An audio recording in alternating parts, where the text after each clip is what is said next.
எனவே இந்த கைக்குள்ள இருக்க நீ நினைக்க வேண்டிய கண்மலை நினைத்து வந்து நில்லை. கண்மலை நினை, அவரை குறிச்ச நினைவு உங்க லைஃப்ல இருந்துட்டே இருக்கட்டும். என்னைக்கு அவரை குறித்த நினைவு என்னில் அற்று போகிறதோ அந்த நாளிலிருந்து புரிந்து கொள்ளுங்கள், அவர் கரத்தில் இருந்து நான் கொஞ்சம் கொஞ்சம் விலகிட்டு இருக்கிறேன் என்று அர்த்தம்.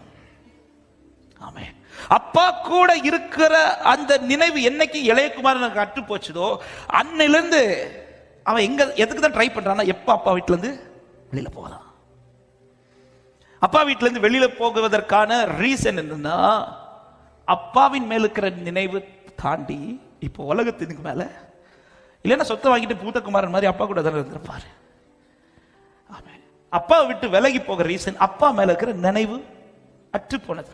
ஆனா ஒரு டைம் வந்த போது அவன் எதை நினைக்கிறான்னா, அப்பாவை நினைக்கிறான்.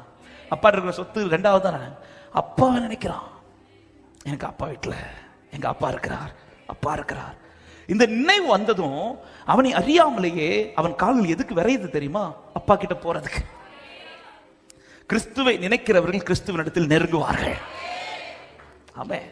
அப்ப டெய்லி இந்த நினைவு என் லைஃப்ல நஷ்டப்படாதபடி, அதுவும் இந்த நினைவை விட்டு என்னை இன்னொரு நினைவுக்குள் எது கொண்டு போனாலும் அதை அப்புறப்படுத்துறதுல ஒரு தேவப்பிள்ளை உறுதியா இருக்கணும். அது மொபைல் போனா இருக்கலாம், எது வேணாலும், சில பேச்சுக்களா இருக்கலாம். இது என்னை கிறிஸ்துவின் நினைவை விட்டு இன்னொரு நினைவுக்குள்ள கொண்டு போகுது என்றால் அந்த காரியத்தை துண்டிப்பதில் ஒரு தேவ பிள்ளை யோசிக்கவே கூடாது, அதை இமிடியேட்டா செய்யணும். ஹல்லேலூயா. சில காரியங்களை பார்க்கிறதா இருக்கலாம், இது என்ன கிறிஸ்துவை விட்டு அப்படி தூரப்படுத்துதா, கிறிஸ்துவின் நினைவை விட்டு என்ன இன்னொரு நினைவுக்குள்ள கொண்டு போகுது, அங்க நான் ஸ்டாப் பண்ணிடணும். ஒரு பேச்சு இன்னொருத்தங்கிட்ட பேசிட்டு இருக்கும்போது இது கிறிஸ்துவை நினைவு விட்டு என்ன தூரப்படுத்துன்னு அங்க ஸ்டாப் பண்ணிடணும். அவன் சில காரியங்கள் நான் செய்கிறது கிறிஸ்துவின் நினைவு விட்டு என்ன தூரப்படுத்துன்னு அதை ஸ்டாப் பண்ணிடணும். ஆமென். கண்மலை வந்து நில்லுன்னு சொல்றாருல, நில்லுன்னு சொல்லும் போது ஆண்டவர் அடுத்த ஒரு பெரிய கண்டிஷனே கொடுக்கிறார், எப்படி வந்து நிக்கணும்.